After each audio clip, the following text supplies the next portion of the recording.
Muy buenos días, mi nombre es Gustavo Rodríguez, soy residente de segundo año de reumatología de la Universidad de La Sabana y el Hospital Militar Central.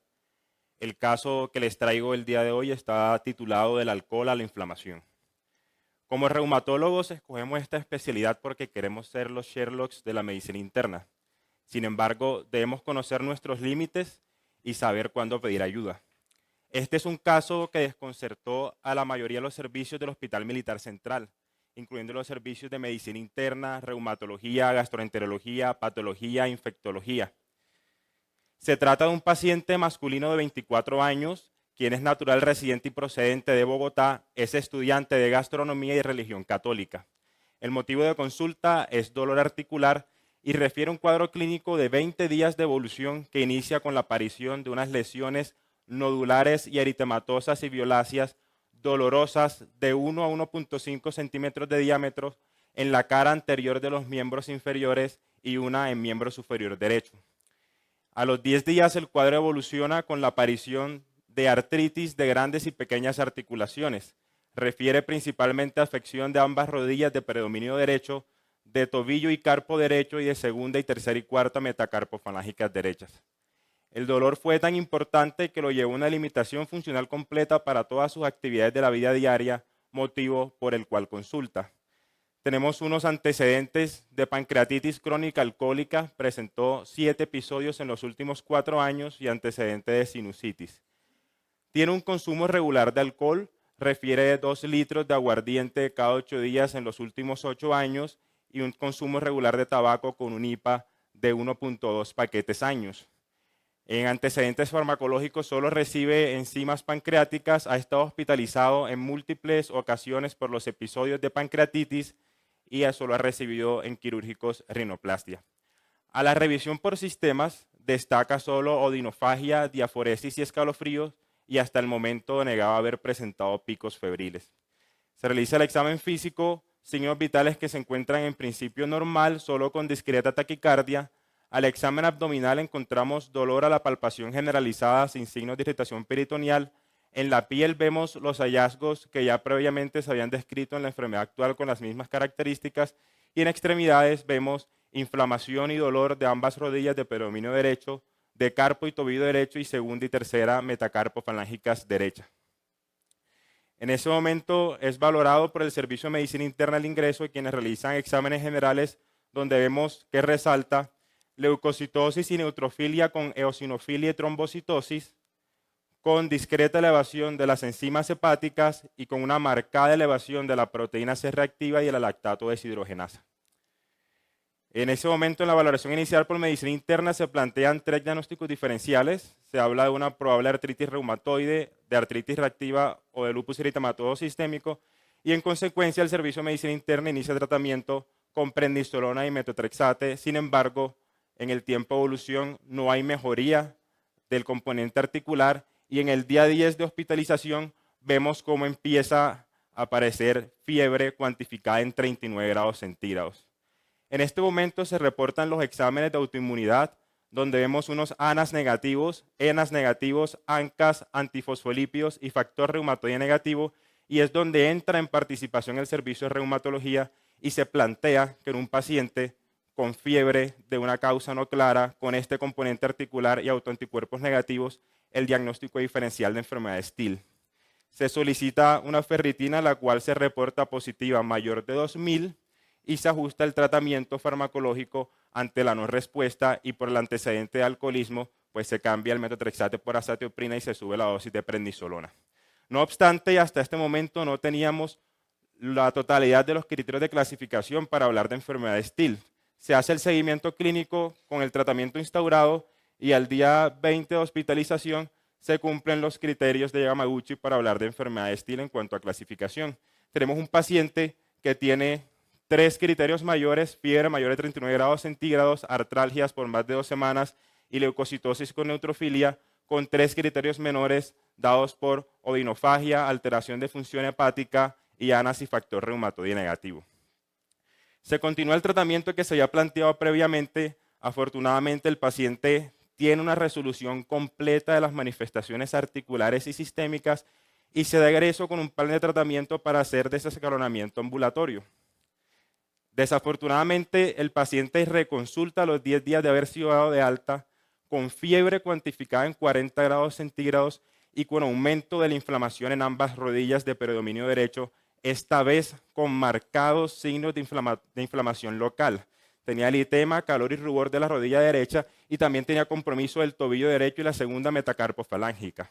Por lo que en la valoración inicial se plantea un diagnóstico de artritis séptica, se realiza una artrocentesis y se obtiene francopus de la rodilla derecha. Se inicia el tratamiento con vancomicina. Sin embargo, al segundo día el paciente complica con choque séptico, se toman los hemocultivos y al tercer día ya se obtiene de líquido sinovial y posteriormente en sangre el aislamiento de Staphylococcus aureus meticilino sensible. Ante estos hallazgos, el servicio de ortopedia lleva al paciente a artrotomía para lavados quirúrgicos y vemos cómo durante la hospitalización se realizan múltiples intervenciones articulares. Que hay algo muy llamativo, en la primera intervención se observan 500 cc de pus en la rodilla izquierda con membranas firenopurulentas en la rodilla derecha y con aislamiento de Staphylococcus aureus. En el día 6 se hace otro lavado donde persiste la secreción de pus en las rodillas y el mismo aislamiento, pero aproximadamente desde el día 5 y desde el lavado 5, todos los cultivos se tornan negativos a pesar que, como podemos ver, en el día 16 persistía la secreción de pus e incluso se tuvo que intervenir el tobillo derecho por inflamación del mismo. Al día 30 persistían los hallazgos de secreción purulenta en los procedimientos de ortopedia y los cultivos seguían siendo negativos, mientras la fiebre y la respuesta inflamatoria sistémica era cada vez peor.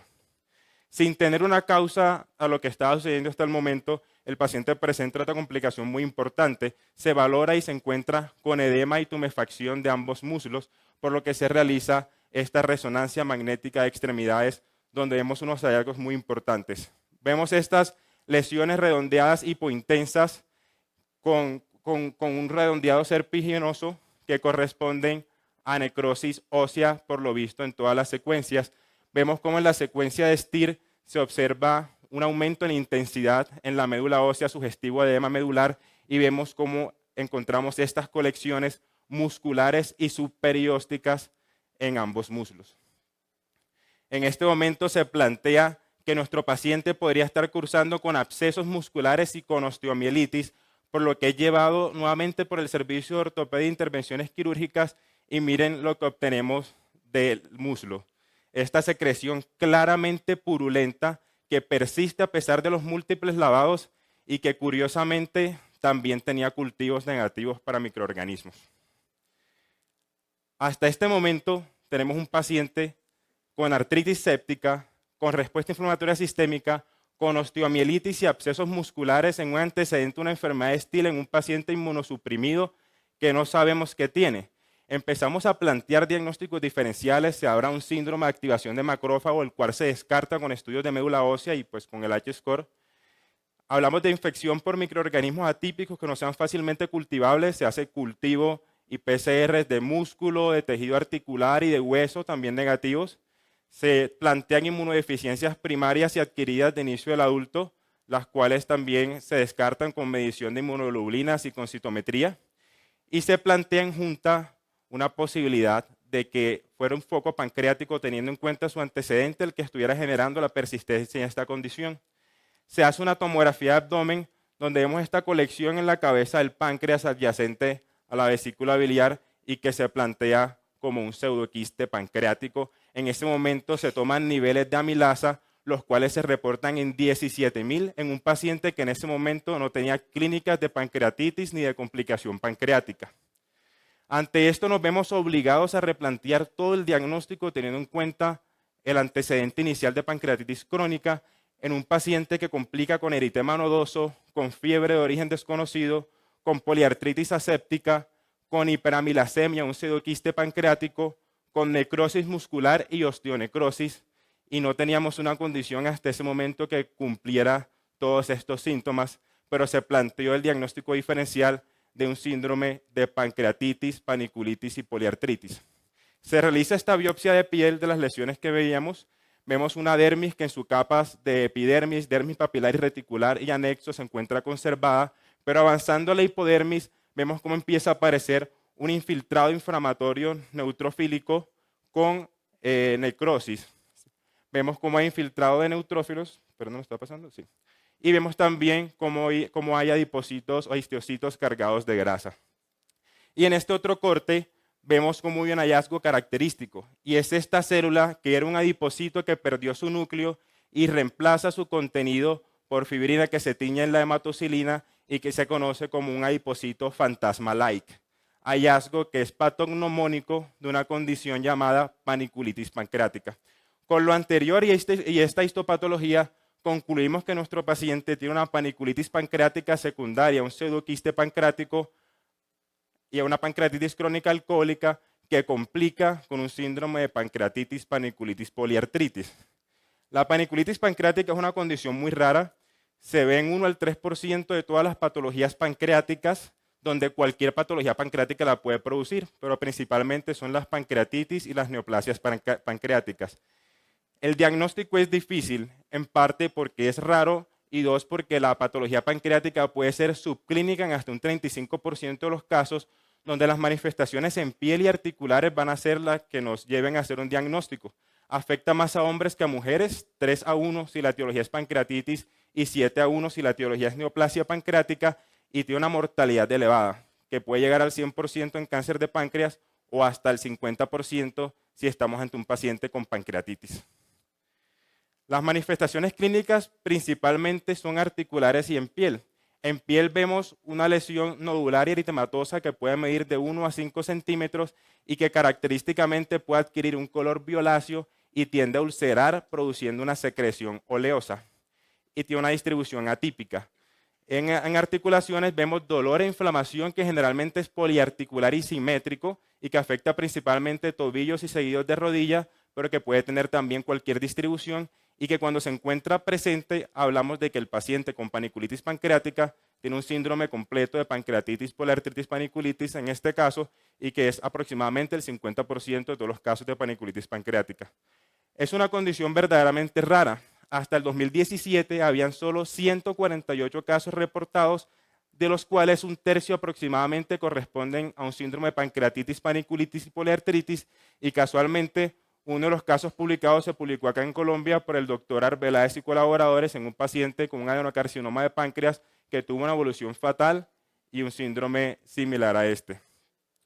Lo que se ve en la histopatología es esto, se conoce característicamente como necrosis grasa metastásica. ¿Por qué? Porque es lo mismo que se ve en el tejido graso peripancreático, pero viéndolo en el tejido celular subcutáneo en la piel. Y lo característico patognomónico es la aparición de estas células o adipocitos fantasma-like. La fisiopatología no está del todo descrita, pero lo que se ha reportado es que es probablemente la acción de la tripsina y la fosfolipasa A2, las cuales aumentan la permeabilidad vascular y hacen que la amilasa y la lipasa tengan acceso al tejido graso subcutáneo o al tejido graso intraóseo o a la articulación, produciendo lipólisis e inflamación, desencadenando toda la fisiopatología de la enfermedad, como si fuera una autodigestión sistémica. Nuestro paciente actualmente se encuentra bien. Lastimosamente durante la evolución tuvo una complicación y fue que el quiste tuvo una ruptura espontánea. Paradójicamente, esta ruptura del quiste le generó la resolución completa de las manifestaciones articulares y sistémicas, tuvo una fístula, actualmente ya se recuperó incluso la complicación quirúrgica y ya se está reintegrando a la vida social en una fase de rehabilitación, lo hemos visto en consulta y está evolucionando muy bien. Y pues lo titulé El alcohol a la inflamación porque vemos cómo de un consumo regular de aguardiente cada semana termina una condición tan rara y discapacitante. Muchas gracias.